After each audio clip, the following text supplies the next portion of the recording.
know it's no pain, no gain. Go hard till the end. What's the use of playing the game if you ain't aiming to win? My feet. Okay, I just have to make a phone call, but I'll be right back. No, I'm just kidding. All right, so I'm 23 years old. I used to have a lot more hair, jet black hair, and this is what entrepreneurial stuff does to you. So anyway, incidentally, I don't like using a mic, but Matt says I have to because they're recording this. So I hate rules. Sorry. What I thought I'd do is, so one thing I want to say is that I'm really an entrepreneur at heart, and I'm from the East Coast originally. So I was born in Tokyo, lived there, and then mostly grew up in the New Jersey suburbs. And I've been out here since 2000. And I don't know how it feels for you guys, but when I'm driving up and down and I see Google or Yahoo, I always say to myself, I can't believe I'm in Silicon Valley, and we have this fantastic weather and all these companies and these incredible people. But it's really a dream to be here, and it's great to be here with fellow entrepreneurs. And so I love working with entrepreneurs and love what you're doing with your companies. What I thought I'd do is, number one, let's make this interactive. We have one more kind of person on the panel coming, James Lim. He's an investment banker. That's why he's late. He didn't plan. He's stuck on 280 somewhere. So when he comes, let's really give him a big cheer and just make him feel uncomfortable when he comes in. So let's make this interactive so that as I'm talking, just raise your hand if you want to make a comment or question, and let's make it very back and forth because it's a chance for us to talk about what you're doing. What I thought I'd do is just tell you a little about my career background, and then also just tell you some anecdotes about the many near-death experiences I've had career-wise. And there's a lot of romance around Silicon Valley, which is that you come to Silicon Valley and you write a business plan on a Post-it and then show it to someone on Sand Hill Road. They wire you the money, and the next day Google buys you for $10 billion, and then you go start the next one. And obviously it's a lot harder than that. So just my career, I went to Duke University on the East Coast. I was kind of like a liberal arts major, and I took one accounting course, which was enough to get me into this firm, Deloitte. One thing that's funny is I remember on my first day I came back and said, I really hate this. This is a really boring job. And so I stayed there for like another 6 years, and I became a CPA and consultant and everything else like that. And we had big Fortune 100 clients. It's funny because in today's world, a millennial would just like quit that day and leave, And so it's funny because one of my staff, I was telling him that I stayed there for 6 years and I hated the job. He's like, why don't you just leave that day, And what I was telling him was that in the prehistoric times, we actually stayed with a job for a while to build a career. I was at Deloitte for the first, let's say 5 or 6 years. Very boring, but also very, very good foundation for me in learning how to believe financial issues and accounting and all these other things. And so it was a good building block for me. And then I went to my first startup in the late 80s in Washington, D.C. The company was a systems integrator. Does anybody know what a systems integrator is? Yeah. Millennials, again, will not know this, but in the prehistoric times, you actually had to network computers and load them with software and connect them to Ethernet and all this other stuff. So I went to a client as the CFO, and it was a small company in Washington, D.C., and they had about 30 people, and we're doing about 3 or 4 million in revenues. And a very, very tiny company. And in Washington, there are no entrepreneurs or anything else like this. This is the 80s, And so it's kind of funny because when I told one of my friends I was going to do this, the first thing they said is, what if you lose your job? And it's kind of a funny reaction because, number one, I wasn't worried about the downside. I was thinking about the upside. And also my attitude was, I'll get another job. That's what will happen, And it was kind of my first recognition that entrepreneurs are different, which is we're willing to go to the edge and we don't worry about the downside as much. But it's funny, I think particularly more on the West or the East Coast, I think people are a little more conservative with careers than they are out here, whereas people here will take the plunge, and that's one of the beauties of Silicon Valley. At any rate, this company, I was there for about a year, and then we won $1 billion contract to supply the Army with computers worldwide, and we became a $200 million company in 2 years. And I think we were making about $30 million a year in profits. and there were about 200 people. So anyway, that was my first startup, and I remember thinking, oh, it's so easy, this is great. And anyway, it was a remarkable period and very, very interesting from a growth standpoint. The next big thing I did was internet banking company in the mid-90s in Washington, D.C. also. And I wanted to do an IPO, and then does anybody remember what it was like in the 90s, late 90s?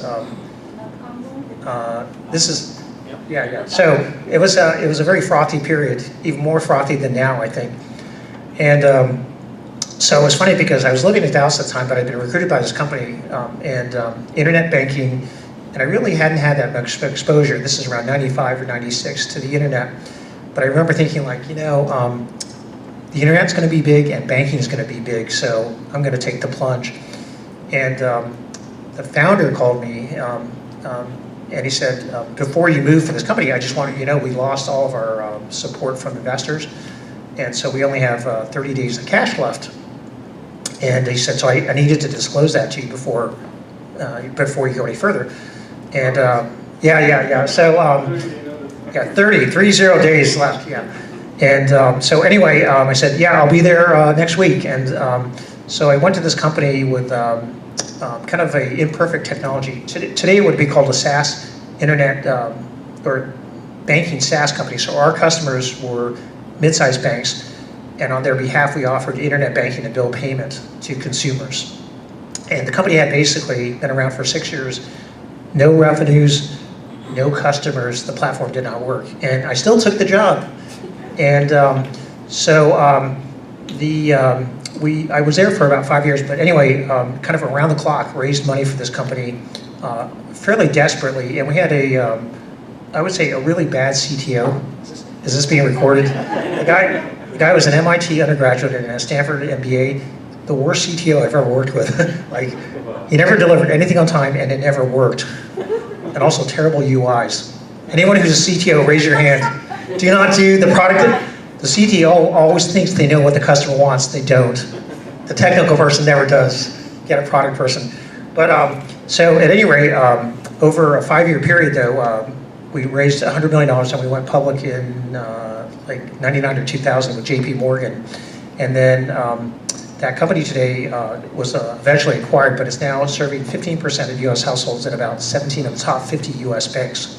But some funny things that happened while I was there was several things. One is that we were about to go public in the late 90s, and I was on the roadshow with JP Morgan, and they fly you around on a little jet. It's really nice for the first couple of days, but you just go to meetings all the time around the country, and then people beat you up in these meetings, and they buy your stock. I mean, that's what a roadshow is, basically. But as the roadshow is starting, the CTO calls me up, the Stanford MBA guy, and he says, the system died. And so we're about to go public, and we're kind of like a Schwab or whatever. We had people using the system, and he said, the system died, and this is at midnight before the roadshow. And I'm going, well, what happened? He goes, I don't know. And yes? What was your role? I was the number 2 guy, so I was the CFO and the COO working with the founder. Yeah. And so, so anyway, he says, I don't know why it died, but the system's dead. And so if you can imagine today, if, let's say Schwab went out, or let's say Zillow just stopped for several days. It's kind of like that. And so we start going to the roadshow, and then they lock about 70 engineers in a room, and they're all trying to figure out what happened. And they don't know, so they're working around the clock. And I'm on the roadshow, and so my memory was, we decided to keep going, and my memory was I was kind of like dancing like this, like, you know, here's the company story, and everything is really good, kind of doing the dance. But my own image was, if you can picture a Roman temple collapsing inwards, like a Greek or Roman temple. And so I was up there dancing and pitching the company, but behind me I was thinking about this Roman temple collapsing in on me like this. And after 72 hours, they fixed it, and the system went back live. In those times, people were not always checking their personal accounts and things like that. So it was intermittent enough that we didn't get blown away by it or anything else like that. Now, what was funny was in the forensic analysis, this is what happened to our system. The first coder when I was writing the code, put in only 2 digits for the number of banks that were customers.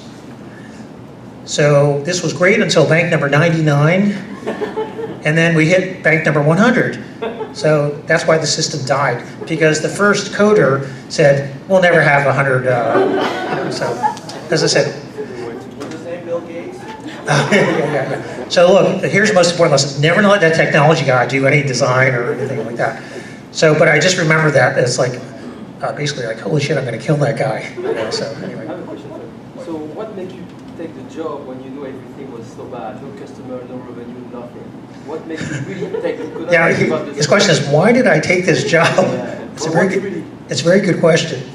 Now, I think the reason was this, was that at that career stage, I was like in my, I was in like my early 30s, and I had made a decision. I need to do an IPO. I want to do an IPO and raise money at a higher level and do a public company. And so that was really what drew me to this, because it was the internet and it was banking, and I knew these things would happen, you know. And what's interesting is, we can talk about this more, but today, you know, I think that a lot of companies out there that are being funded, somebody says, I have an idea and I'm going to build it, and then after that happens, and then after they've raised money, they go, I'm going to go find a customer, revenues after that. And that's quite common. For me personally, I really gravitate towards, I think there's a need here, and I'm going to build something for that. So despite all the imperfections, I just felt like if we can get this out there, you know, we'll be successful, and so we're out. Yeah. It looks like you have a lot of faith, because there was no product was not working, people, no process, no people, no technology. So, well, they had those things, but they're really bad. Yeah. So, but yeah, and this is, you know, you have to be an optimist to be an entrepreneur. okay. There are, I've worked with a wide range of, yeah, there are a wide range of people I've worked with throughout my career. And I've worked with Harvard MBAs, people from McKinsey. I've worked with people who I call street entrepreneurs, who don't come from the Stanford pedigree. And you have to be optimistic. And there's some people where I would say to them, I want you to either take Prozac or take more Prozac, or you can't work with me because you're too depressing to be around. And there was one person where they were so negative. I said, every time you say something negative, I'm going to say blue, just to remind you. And so I would be around the person going, blue, blue, blue, blue. And everything eventually left. But you have to be an optimist. So another interesting, there were many things that happened, but another time, incidentally, so I've raised $500 million in money over the years. My average cash balance in my company has been 0, and I'm not kidding. So when I was at this banking company, the CTO was always expanding the staff, and there's like, the word budget had no meaning for the guy. And so his burn rate would exceed my fundraising capability, and I would actually close the funding and start the next one and start calling people, and I did that for many years. And then even when I did an IPO, we had to do another funding after that. But another thing that happened that was very funny was that, for those of you really old, AOL was a big company in Washington, D.C. in the 90s particularly. The founder was James Kimsey, and at the time he was worth several $billion. And he owned a bar, which is how he started. And so we're in the middle of raising money, and once again, this banking company is out of money. And I'm trying to put together a retail round, which is just get a few small individuals to write me checks so I can make payroll. And so I run into this guy, James Kimsey, and you know, he's worth $2 billion. And anyway, we're just having a drink together talking. And I just said, do you ever invest in companies? And he was like, yeah. And so I tell him about 10 seconds of it. He goes, don't worry, just call my secretary tomorrow, and you know, I'll write you a check. That was it. So I'm like, God, this is great. So the next morning I call his assistant up, and it turns out she's authorized to invest on his behalf. And she said, I asked her what he usually does, and she says, usually like 25,000. And I said, I think you should do 50. And she's like, that's fine, okay. And, oh yeah. Well, he's kind of in the Cayman Islands now, I think, or something like that, or in Singapore. So anyway, I'm like, this is great, you know, I think this will close my gap for payroll next week. And I think then our controller tells me, well, we need to have the checks the next 2 days because we've got to make payroll by the end of the week, actually.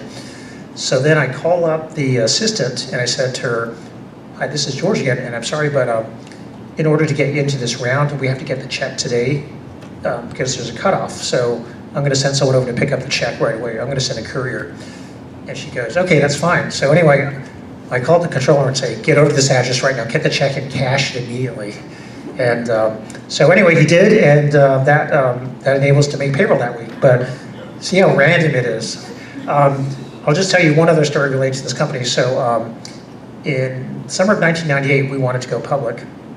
And the markets cracked. There was something having to do with, I think it was Long-Term Capital was this big hedge fund, which created a big fissure in the economy and started a very unstable stock market. So anyway, killed all IPOs that summer. And so anyway, we were out of money, and we had been counting on doing an IPO to make it. And so as always, I was going to bars trying to find people to raise money or whatever you do. And so anyway, I get this phone call, and this is like November, right before Thanksgiving. It's Thanksgiving week. And this guy's on the line. My assistant goes, Dr. Ralph Ryback is on your line. And I'm like, who is he? And she goes, I don't know. So anyway, I take the call, and this guy says to me, this is Dr. Ralph Ryback. Yay!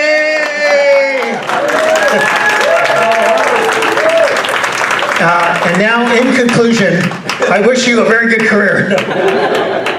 Bankers are always like, I'm just telling my story, and then we'll turn over to you. We'll introduce him in a second. This is karaoke night. Did you know that? God, how about that? Yeah. The other thing that happened, so we're out of money, and it's Thanksgiving week, and this psychiatrist, Ralph Ryback, calls me up, and he says, do you ever take investments? And I'm like, who are you? And he goes, well, I'm a psychiatrist in the area, but I do angel investing, and I have a lot of rich friends. Would you be interested? Would you take an investor? And I say, wait a second. And so anyway, I go, well, we're very selective about whose money we take, but I'd be willing to see you guys. So the day after Thanksgiving, I'm in this really rich guy's house, a real estate magnate in Washington, D.C. He's one of the biggest developers on the East Coast, with several of his rich friends. And once again, I'm tap dancing. And I put on a suit. And I was very suspicious of these guys. They just, they were real estate guys. They didn't know technology and all these other things. But anyway, I met with them, and then I got a $1 million commitment for these guys. And then using that, I built it as an anchor to go out and do a $5 million round based on this lead.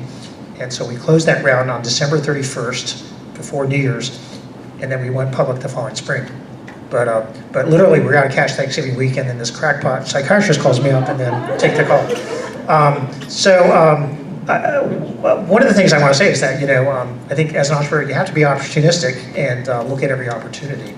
I'm just going to fast forward a little bit and then let James tell him about it himself. So after the IPO, came out to work for Kleiner Perkins out here for one of their portfolio companies in 2000, January 2000, and we were at the height of the dot-com era. And we had free Sobe drinks and back rubs before they were really popular, and dog shampoos, stuff like that. And what was really funny was the two co-founders, so I was the CFO and COO again, the two co-founders were Harvard MBAs and McKinsey guys, and had never been managers before. And we had about 120 people in this office, and the company was in financial analytics at a very abstract level, but we had no revenues, we had no products, we had no strategy, but we had 120 people, and what really struck me was that everybody was working around the clock, like 7 days a week, and having meetings with each other. The other thing is that it was the time of the Palm 4, for anyone who remembers, and so everybody's out there writing graffiti like, my guy will call your girl, we will meet, and they're transmitting like this. And so everyone's meeting around the clock. Again, no business plan, no strategy, no revenues. And we had $50 million in cash in the bank from Kleiner Perkins. Our interest income was about $3 million a year, and it exceeded our revenues. And the other thing was that really struck me was that once a week, our receptionist would send out an email, everyone please place your orders for office supplies. And so everybody would order like hundreds of pens, pads, folders and things like that. There's this we practically had to have a separate building to hold our supplies and stuff. But anyway, I told her never to order supplies again and never to announce it.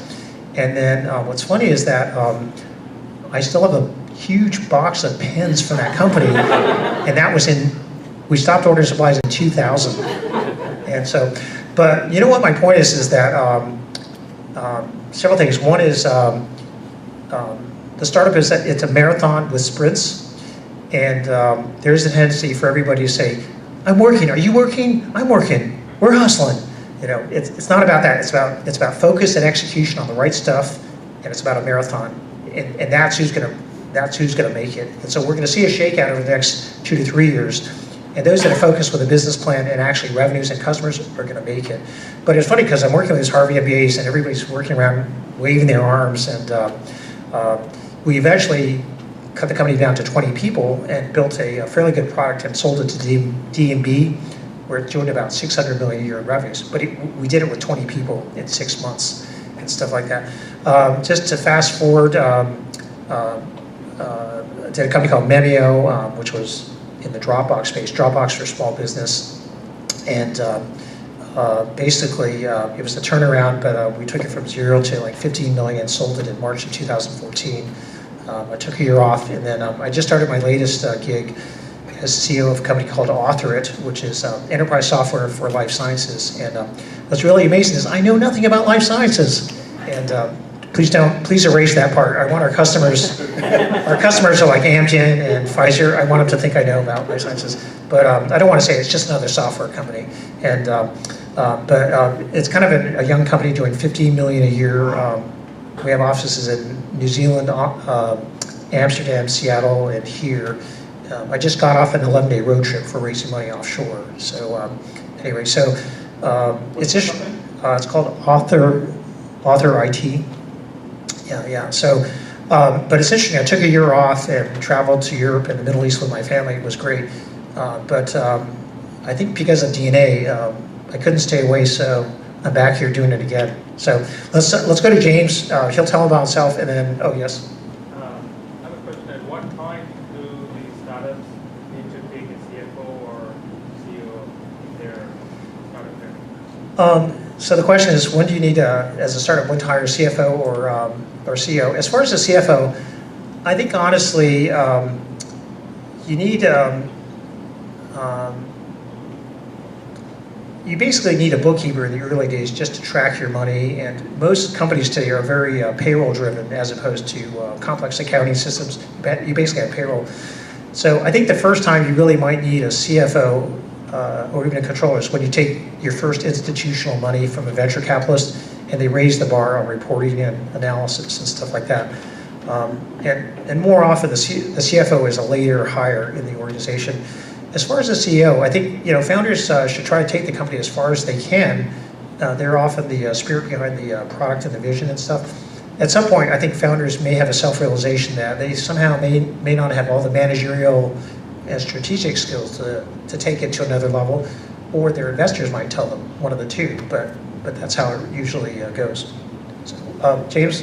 Yeah, hi, my name is James Lim. So, Hey! Yeah, sorry for being so late. Thanks for coming. Yeah, we're almost done, aren't we? So, I'm not nearly as eloquent or funny as George, but yeah. So, I've actually known George for, probably about 15 years at this point. So, I'm a career investment banker, about 25, 28 years.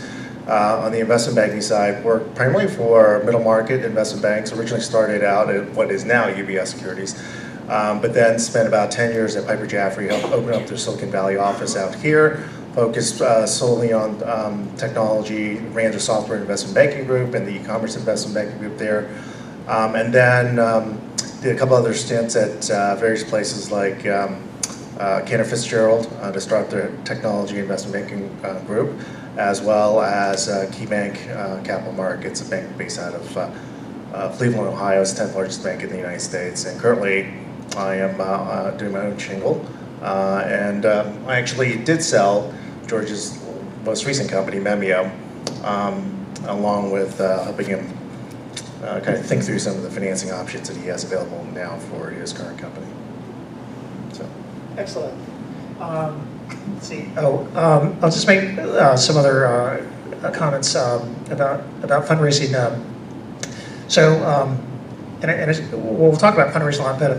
I think that I talked to a lot of entrepreneurs about fundraising, and the basic question is like, how do you do this? So I'll just talk about that briefly and then let James talk about it. I will say James is extremely experienced and extremely skilled, although he typically deals with more mature companies that have legs to it and some revenue base, and might exit for anything from $50 to $300, $400 million or something like that. But for an entrepreneur, I'm asked all the time, how do you raise money? And I think fundamentally, the toolkit for fundraising is you have a pitch deck. It should be no longer than 15 pages. It should explain the problem you're solving, the solution you're bringing, the market opportunity, the numbers behind it, and who you are. And it should not be more than 15 pages. Also, very importantly, more pictures than words, and very few bullet points. Most people put all the individual lines on there and stuff like that. Also, you need a one-page teaser so that you can just send somebody a quick summary that one page says, this is what I do. And you also need one paragraph, which is, like for me, it's authored as a enterprise software company for life sciences companies or something like that. Those are the basic tools that you need, and just writing it will help you articulate what you're thinking about.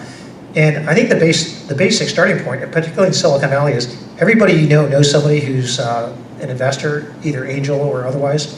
And so I think the basic path is to get out there and network, especially for angel money, and it's to contact people that you know and say, I have an idea, I'm in the process of raising money. Do you have any advice, suggestions, or could you make some introductions for me? And even when people say no, you say, do you have any other people you think I should talk to? And so it's basically a networking breach, and that's really how you do this. If you go to the institutional level, it's going up one bar into the VCs.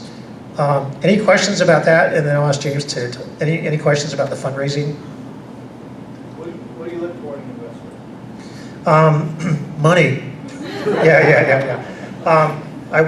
He asked, what do you look for in an investor? And so, so at this banking company I worked, the guy was a Harvard MBA. He was a very senior executive originally from Chemical Bank, which at the time was a major bank.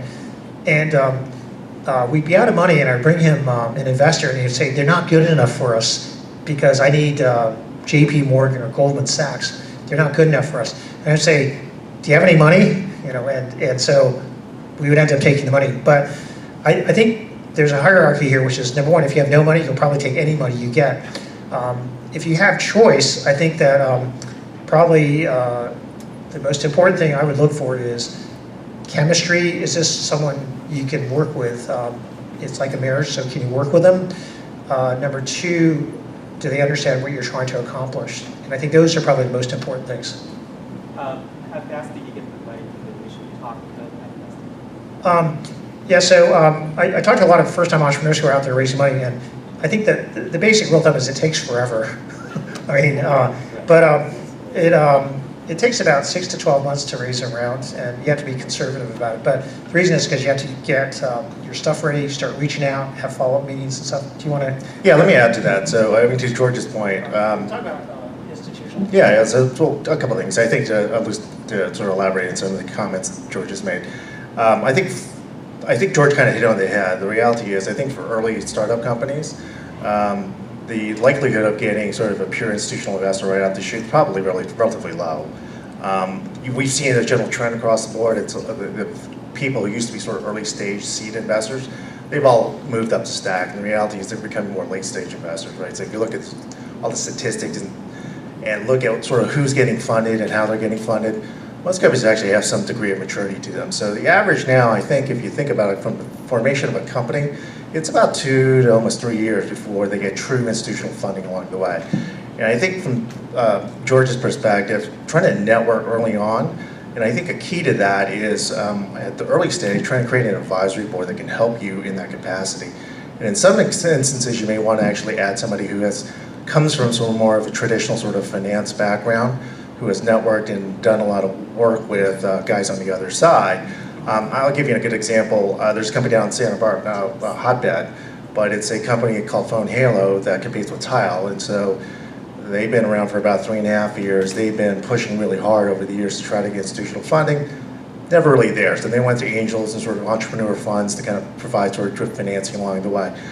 Well, they've done a great job of kind of working their network. And I actually made an introduction to them about 3 years ago to the Foundry Group that was one of the backers of George's company. And at the time, they're like, not the right kind of company for us. Didn't have the right messaging. And I think that's crucial too, as you develop sort of the pitch, if you will, about how and why it's important to make, an investment in the company. I think the 2 points I think you really want to make sure is that it's an addressable market that has some unique, sizable component to it. That's something you do want to spend some time on. Then really, the bulk of the presentation of the pitch deck is what's different about you. How are you going to take the share when it's all said and done? And because they're money investors and they want to make money when it's all said and done. So 3 years, fast forward 3 years, literally last month, they just got $6 million from Foundry. So 3 years ago, it didn't quite fit. They got the messaging down right. It went originally from sort of a tracking device, consumer tracking device, to a messaging that's around, the whole vision was there. They just didn't have a good way of condensing it. It became more of a crowd GPS play and much more richer than, hey, I can find your iPhone. We got a device that can find your iPhone for you. We get keys. So that's sort of the whole, I think, when you think about where you guys are, when you're sitting there, it's going to be challenging to find it, and it could take you a bit of time. But to get pure institutional money in the first round, if you work it hard and kind of create a rapport with these VCs, and they're happy to see you on a pretty regular basis because they do want to track the companies. So don't feel hesitant to put a call in, or every 6 months ping the partner or the principal that you met at Kleiner or Sequoia or whatever fund it may be, to say, hey, I just want to sit down with you, give you an update of what's going on in our business.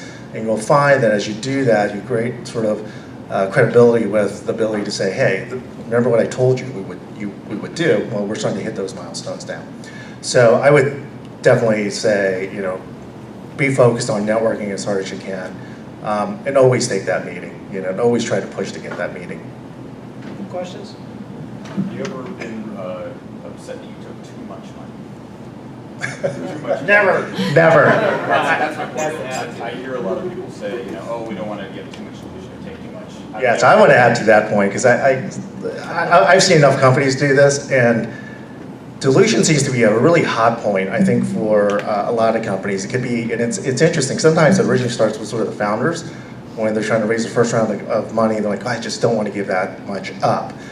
And then sometimes you'll see it when you do provide enough maturity where an institutional investor will come in. They also get very concerned about sort of dilution going forward as new investors come in. As a rule of thumb, I know it's hard to kind of swallow the dilution component to it, but we always talk about this. Owning 100% of zero is zero. And so if you can take every last dollar that's available to you, you should take it. Everything takes twice as long, costs twice the amount of money that you think it was going to take you to achieve wherever you wanted to be in some time frame. So, I can't tell you how many times I've seen companies, and market volatility controls some of this too. You just know that if the capital's available, you don't know if it's going to be available in 6 or 9 or 12 months. I can't tell you how many companies I worked with back in sort of 2008 timeframe. They had deals lined up for $20, $30 million, disappeared overnight. When the market started really coming apart, they will absolutely walk away. So take the money. I mean, it's painful right now, but it's a short-term pain. What I like also is that, if you're taking it right now, you get a certain amount of dilution. If you're so desperate that you're taking it at the end and you need a bridge, a lot more dilution. Right, yeah, and also, particularly millennials, I'll have talks with them, they go, essentially in their minds, they're going to be the next Snapchat. And so they're thinking like, I'm giving away an extra $3 billion or something like that. And this is a company that, they haven't even built a product yet, and he's worried about losing it, And as James said, there were companies in 2000, 2008, at every major crack where the ones that survived took too much money, and it's much better to have a percentage of a viable, valuable entity than 0 or 100% of a dead company. Other questions? So, Wait, he's been holding his hand up several times, so let's get. I'm sorry. Oh, okay. raising money is basically having people convinced that you have a good product. From someone who's raised $500 million, like has convinced people to give up $500 million of their own money, how do you set yourself up for success when it comes to those conversations? Well, I'll talk about it, and then let's see what James has to say. But overall, probably for the last 20 years, part of the game is to pre-select high probability entities. And so the reason I say that is because there's a reason Sequoia and Benchmark and Excel are all killing on the deals, because they're picking a better pool of companies. So it's kind of self-selection that they get the best deals. And so I've tried to be more selective over the years to say, I'm going to do this company because we're solving a big problem, big market, things like that. And so what I've tried to do is ratchet down the risk that a company can make it or not. So that's the starting point right there. The other thing is I just look for additional features where I'm pretty sure that proper execution can take the company to the next level. With Author, it's doing about, my current company is doing about 15 million a year in revenues. It has a platform, it has Fortune 500 customers, it's young, it's undercapitalized, it's under-managed, if you will. But I'm raising money, and I know if I execute, it's going to do well. So, so part of it is just like stacking the deck before you even do it. Yeah, I think that's right. I think what I would add to that is just be crisp on your messaging with whatever party is sitting on the other side. They really need to understand that at the end of the day that you have a real good handle on what's going on and how to best execute because they're investing in you. The other component I would add to that is do some homework as well, and that means doing research online, but also talking to people who've had companies that have had prior investors. You're going to have a higher degree of success if you can identify investors and specific investors within that fund who have knowledge in your area, who may not be specific to where you are, but have done stuff around that area. The more you have sort of bought in vision and bought in sort of, hey, I believe this is the right place to be, because at the end of the day, it's a risky investment when they're making this. Most companies actually fail, if you think about it. And they get enough home runs to kind of make the fund work, and then they exit, about 50% on kind of a M&A perspective, and kind of making some money on it, but everything else kind of not so great. So you need to find that right sort of partner who can understand the vision right away, and sometimes, it could be a particular partner that if you look in the face of things, hasn't really invested in this area, but just through your networking, through people like you find out that he or she has a particular passion for this area and has spent some time in it recently, or has a personal sort of calling to it, and hasn't really found the right investment. And so that's what I would sort of counsel you and say, look, just be thoughtful and do your work. Can I just add one thing? The other thing I think that early entrepreneurs aren't doing enough of is you've got to go out and try your pitch out on people. And that could be on your poor family members, your dog, or your friends, or your former friends, and things like that. But the reason is that, like with Author, I've been there 6 months, and I probably presented on our company maybe 500 or 600 times already. And the first time, I had no idea what I was talking about. I still don't actually, but it sounds better. And part of the thing too is that when you go into these presentations with anybody, I always joke about it, but if you remember the Three Stooges, you get poked in the eye like this, and it hurts. But the next time you go in like this, of course they go like this to you. But then the next time to go like this and like this. So my only point is you get better and better at the pitch over time, and it's an accretive thing. Did he ask this question yet? Well, so I think James may have answered this, but I would like to hear your opinion, and that is, a lot of stories you've told, you've raised money in all manner of ways. How important is to find investors with a focus area? Is that for me? Yeah, your views. Yeah, so the question is, how important is it to find an investor that focuses in your area? At a very high level, so my current company is doing essentially enterprise software for life sciences. So I think our desirable profile is a company that does SaaS, or a firm that does SaaS investing, or heavy in life sciences and understand those. So I think it's very helpful if they understand the nuance of these, because we're going through certain product evolution and growth stages where it's very helpful if our investors and our board understand why we're working on the problem, what we're doing. So I think it's very important, particularly for a company that has any specialized area of knowledge. Something more general, not as important. Who was first? Okay. James.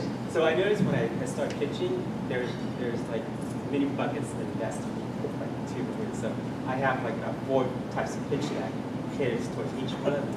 And It's called it actually ninja. works. Ninja pitching. There's the very aggressive one, and there's the very conservative one. When I talk about big numbers, they get scared. It's like, I don't believe you. And then that was in the conversation. So I started to understand the investors themselves to really choose which pitch that can actually. Yeah, he's saying that he uses various pitches for different types of investors. Also, that nobody believes his numbers. I just want to tell you, nobody believes anyone's numbers in Silicon Valley. So, has anyone ever used a hockey stick in a presentation? Do you know what a hockey stick is? It's the projection that goes like this. Yeah, you should always have one, and also nobody believes your numbers ever. That's why it doesn't, I don't mean this facetiously, it doesn't matter what your numbers are. Because nobody believes it. He's absolutely right. The reality Nobody is, believes yeah, it. Yeah, it's like they're going to beat you up on one way or the other. But if you don't come out with them, they're just what are they smoking? Like, there's no business opportunity here. It has to be a $3 billion company with a hockey stick. So if the numbers aren't believable, how often you go with your gut and before you invest? You know, I think actually that's a very good question. I think it's more, it's subtle, and I do actually think they do make an investment a lot on sort of a gut feel. Part of it is they see a lot of presentations, they see a lot of companies, and see a lot of management founders walk through the doors. And I think a lot of it is, you know, when you're getting about an hour and a half with any prospective person out there who's likely to invest, they're making an assertion of whether the person sitting across the table that's making this pitch is someone that they could actually work with and has some credibility. And like, I can see this person actually make this company work.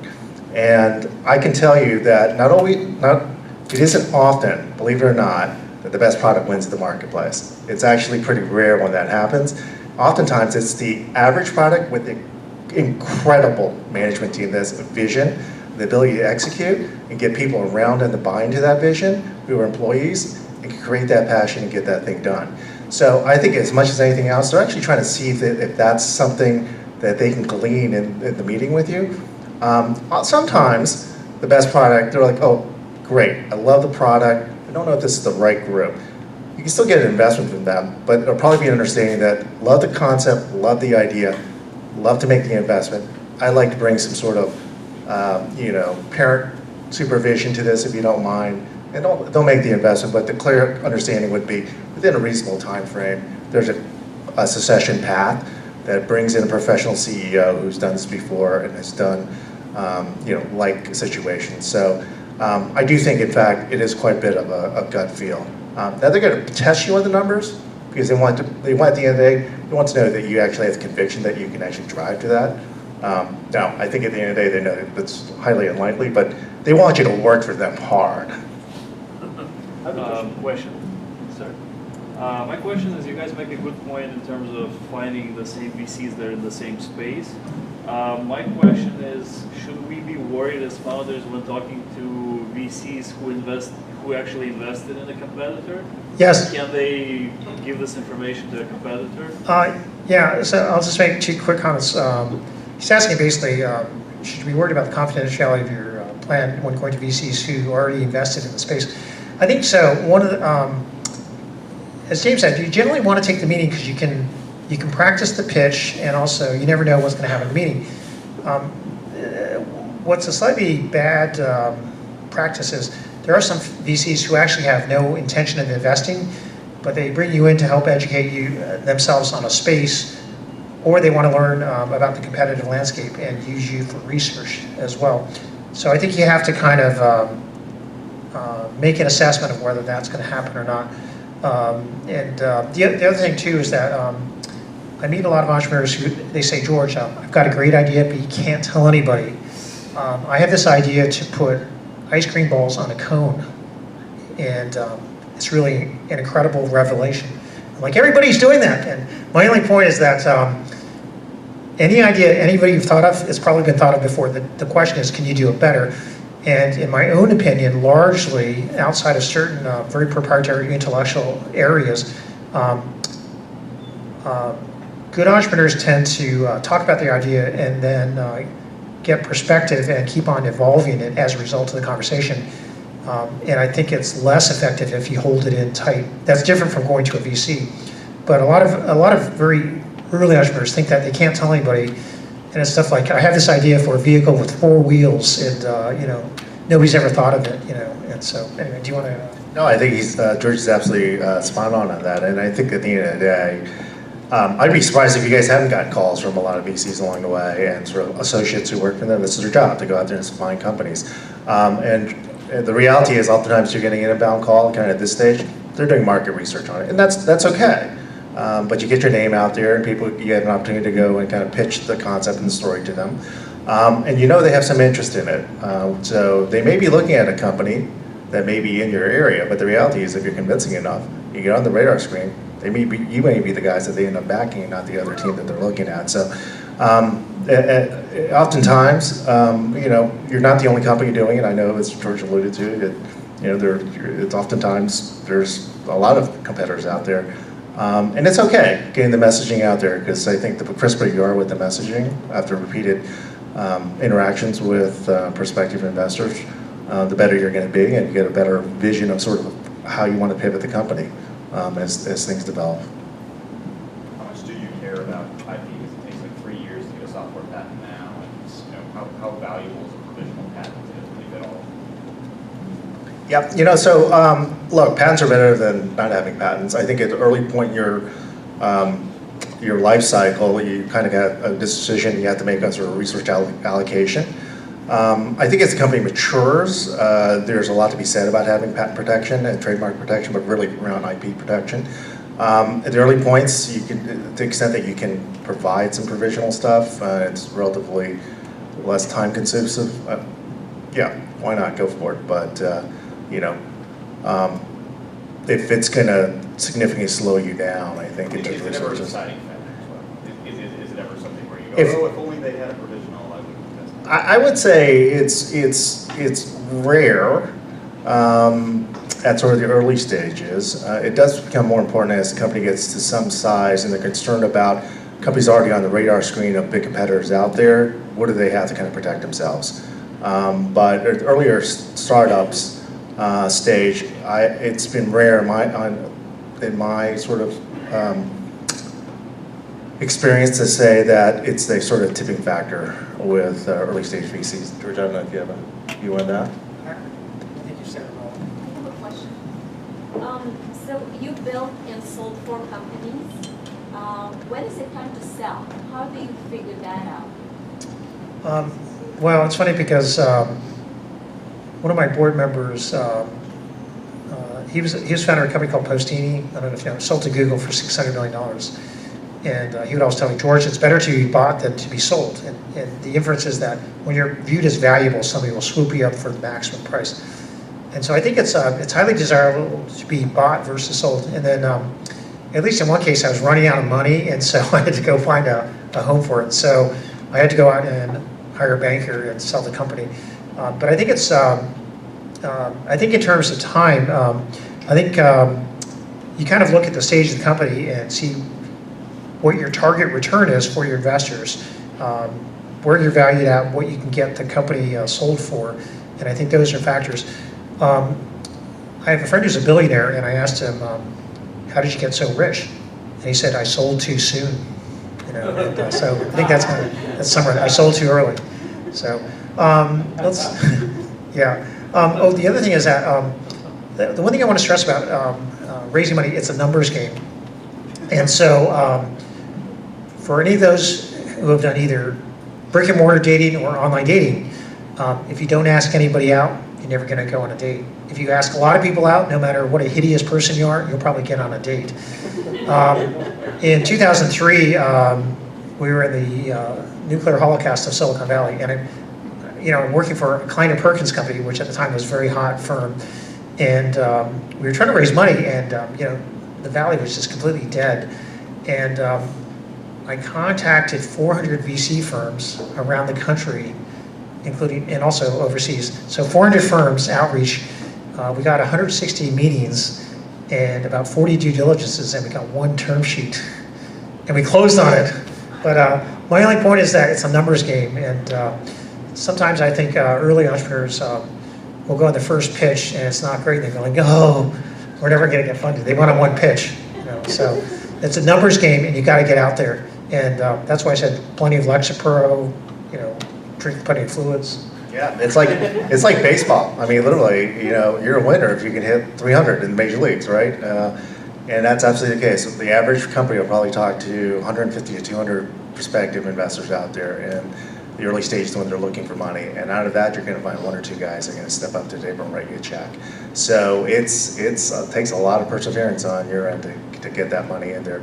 And to the earlier question on when's the right time to sell the company, you're always selling the company. The minute you've started the company, you're ABC. You're in sell mode. At some point, if you think about it, really kind of peel it back, you're really selling. You're actually positioning to be sold one way or the other, even at the early points in life. So you'll find I think as the company evolves, you'll know when it's the right time to sell. You'll oftentimes, for companies that are bought, they've kind of laid the groundwork already for years with prospective buyers through their own sort of marketing and corporate development efforts. So, to say that they were bought, yeah, they were, but they were actually selling along the way to make sure that they got noticed by these guys. And then as you get to be more mature, George is absolutely right. You've got to look at sort of what the return is. It's relatively simple in some capacity to get to about 20 million as a technology company. After that, it becomes much harder. And that's where the valuation creep becomes harder to achieve. So you'll see a bigger ramp up to that 20 million in revenue. And once you get to about 20-ish, it becomes really kind of interesting to a lot of guys from an exit perspective. It proves that you've had market receptivity, much more so than if you're a $5 or $10 million company. You've got real customer base, product that has some meaningful impact out in the market. It probably can be with the appropriate infrastructure in place of the larger entity, get to be a much more important solution in the marketplace. That's when people get to be, interesting, I think, from a exit perspective. And then if you can actually scale the business at call it a 70 or 80% clip after the 20 million, then you kind of keep going at it because you're actually creating significant exponential value in terms of your exit. It's when it starts slowing down, becomes, call it 50 or lower, that you should then say, okay, it's getting a lot harder to achieve, and the value creation becomes much more difficult to get in terms of exponential growth.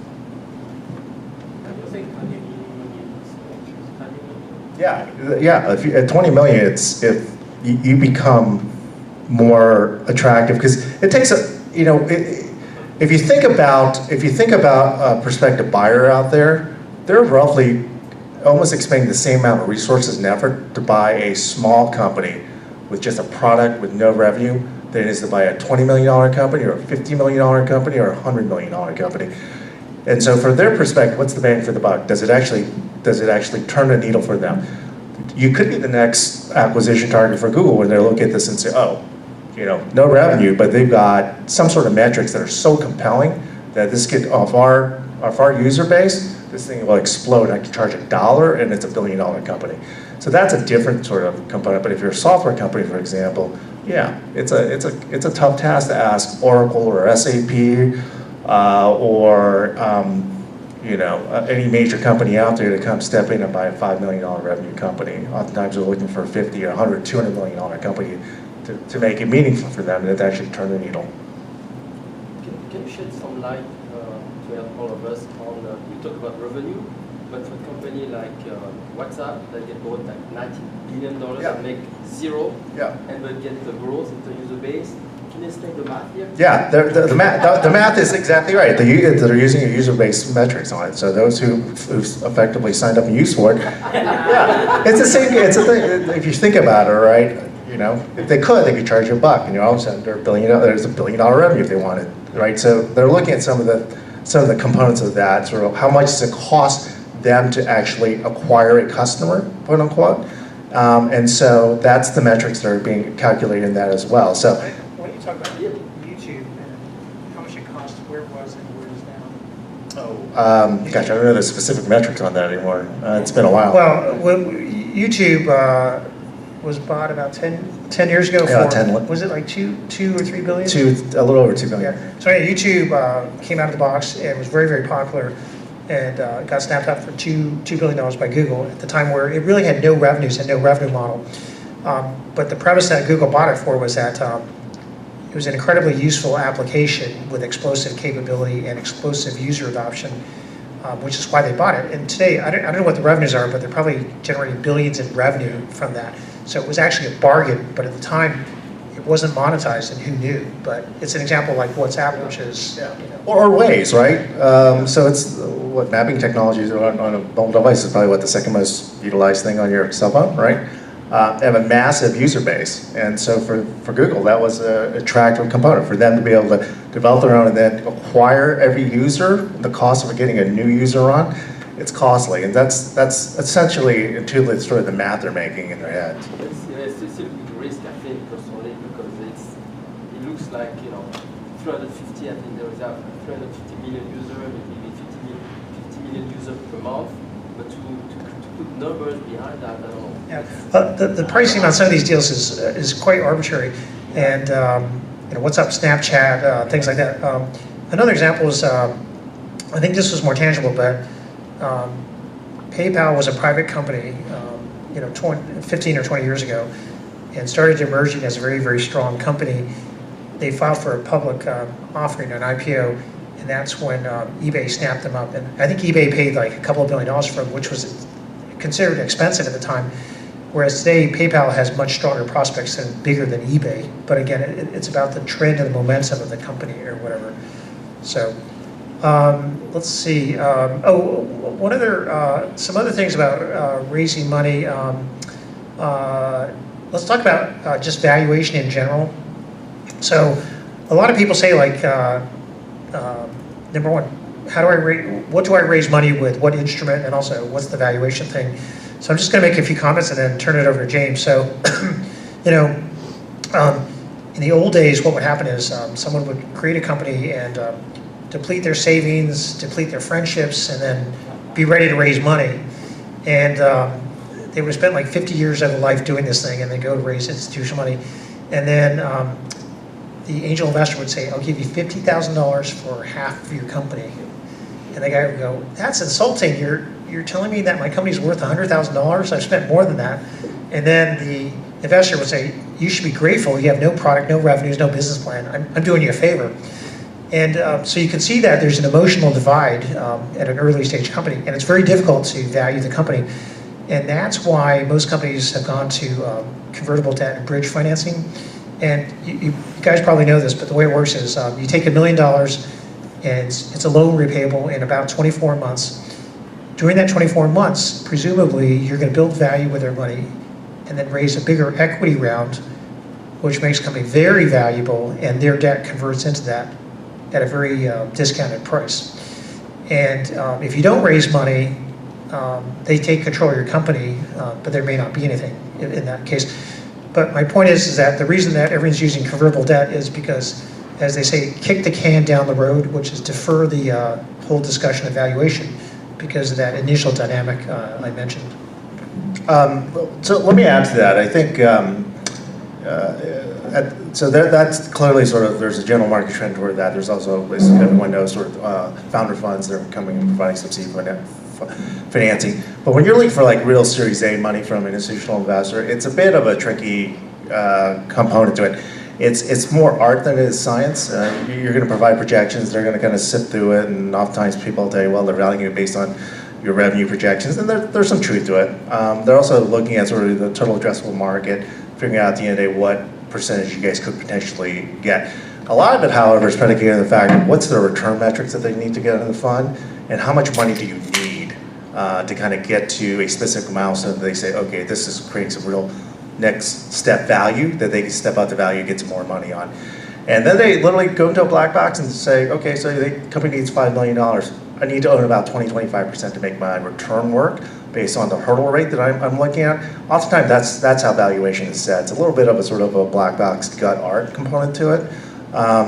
Where your numbers, you could argue, I've heard investors say, well, gee, I'm going to do 30 million in 3 years, right? And my company's worth, SaaS company is worth, 150, 500 million. I don't. Some obviously think it's worth 5x, some think it's worth 10x, and at the end of the day, well, what do you agree on, right? But oftentimes when you're getting the first round of money in and you're relatively young, the fund's really looking at sort of, okay, again, what does it really take to get the company to the next big step? What's a reasonable valuation to get there from what I would probably need to own, kind of post the investment, that I know that in sort of the 5 to 7 year time horizon that I'm going to exit, I can make a 3+X return on the investment. So that's sort of the math. It's a bit backwards in some respects.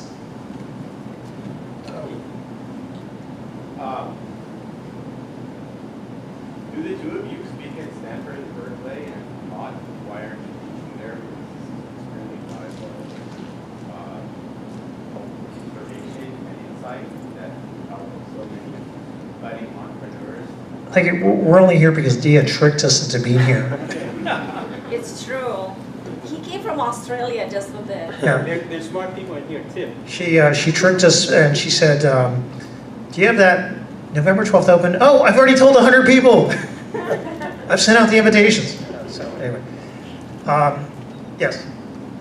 George, you've managed a lot of companies under some different circumstances. Have you ever managed them with an eye toward achieving or a specific compound annual growth rate for your exit multiple?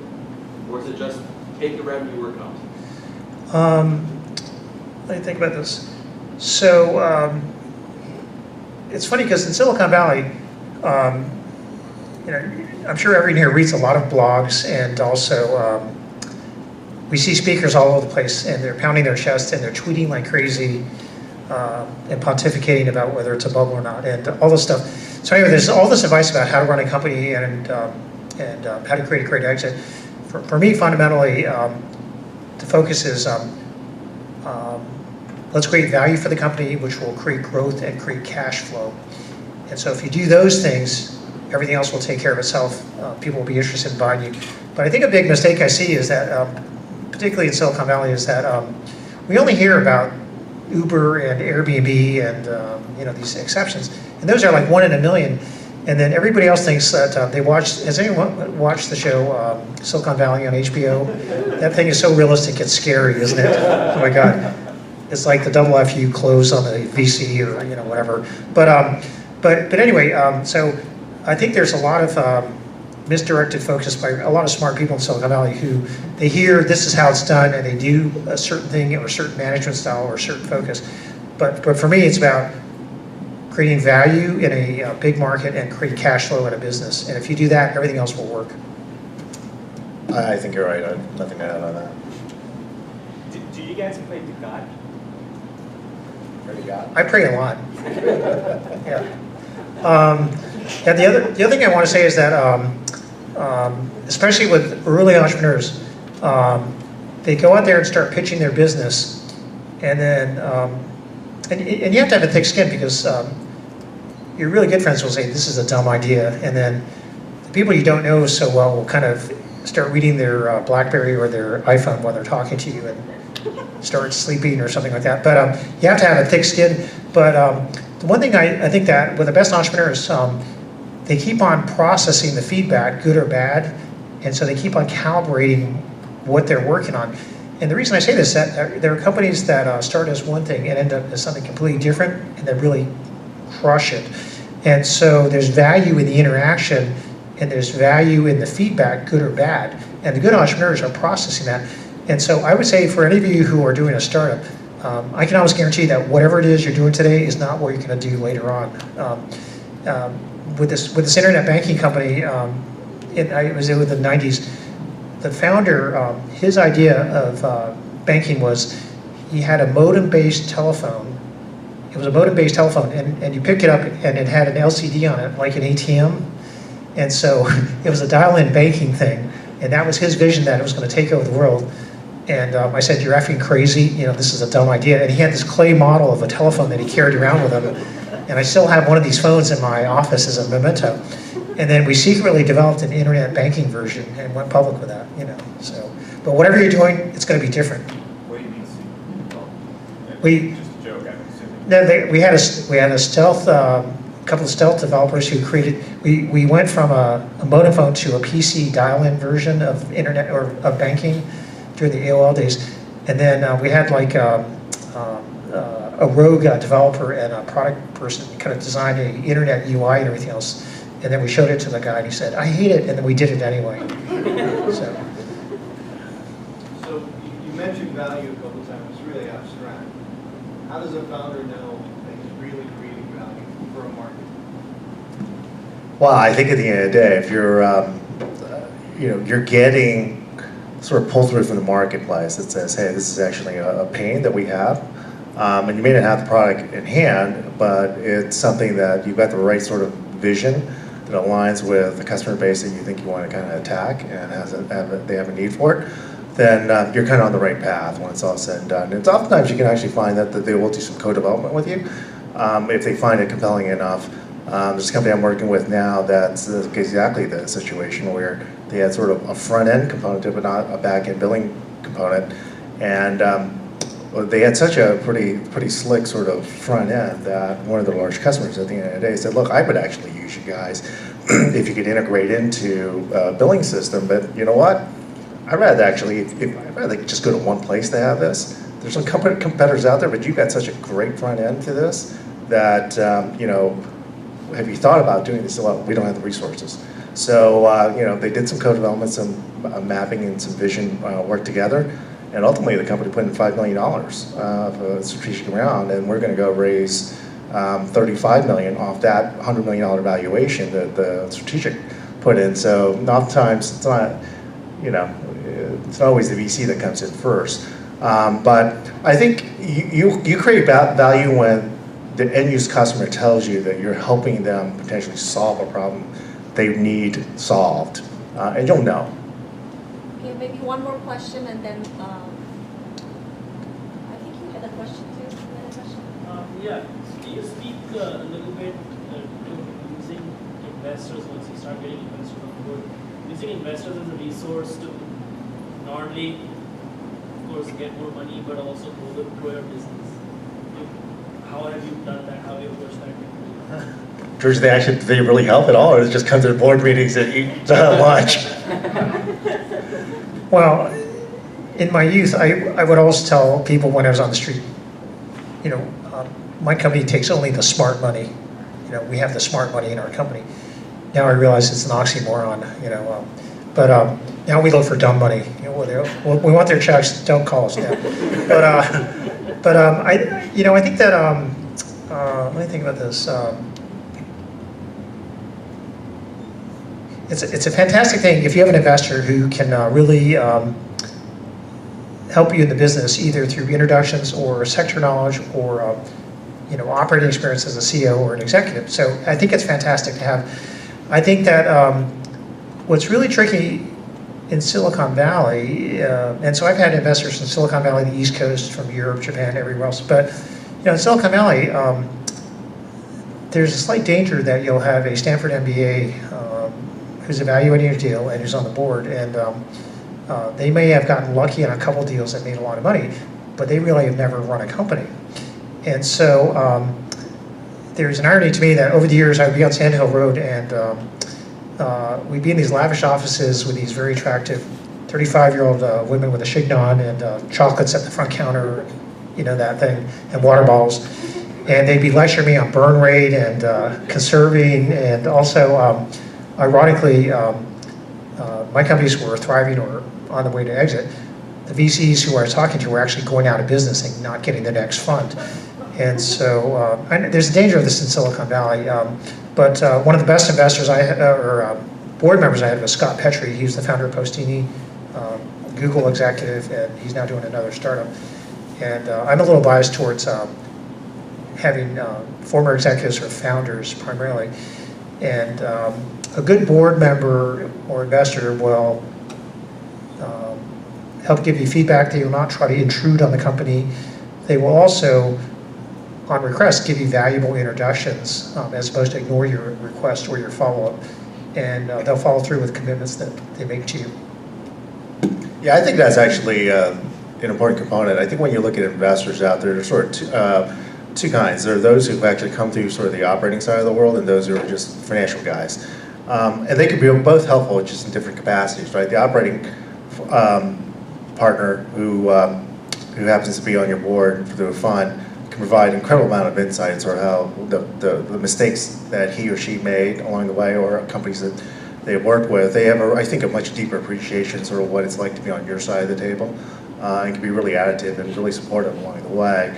And you should obviously look for a good mix of that, because the financial guys can help you as well, because they can help you with from a financial perspective, how best to deal with contracts, partner agreements, cap table issues, things of that nature, option plans. May not sound like a big deal, but over time it does make an impact. But they can also add a lot of value is ultimately in your exit. When you think about sort of how you want to get to the end game, they're much more probably astute at being able to find the right perspective introduction for a buyer, because that's sort of their mindset. How do I sort of set the company up for the appropriate sort of exit? One thing I would say, and I think George is correct on this as well, Silicon Valley is an interesting place. Most board guys, I think, from a venture fund, they're probably sitting on probably a dozen boards. The reality is you're not getting a ton of time from them, and they're really kind of, I'm half joking about them coming into the meeting and having lunch, but the reality is they've got so many things on their plate that the reality of them spending a ton of time with you is probably pretty limited.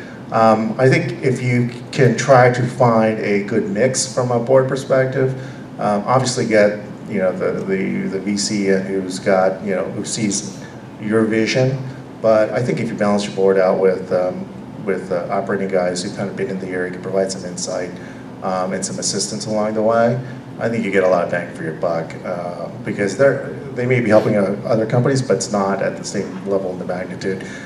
And I think George is right too. You want to find the VC that wants to be helpful but not super intrusive. And there are some guys out there who are very hands-on.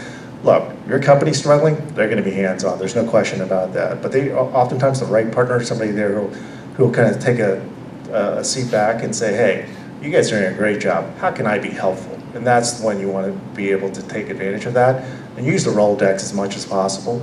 Sometimes they're not going to naturally think about sort of the opportunity out there that they could be helpful with. You better be proactive and think about sort of, hey, we're really thinking about maybe pivoting into this area, or looking for a partnership in this particular sector. Could you help us? And that's when the light bulb goes off. Actually, I do. I know 3-4 people that could be very helpful there. They can also be very helpful in sort of hiring, just from the sheer fact they've got a huge Rolodex of people they've worked with in the past. On the marketing side, sales side, product development side, they'd be extremely useful down the road. So George, when is your next IPO? I'm never going to do another IPO again. I'm totally serious.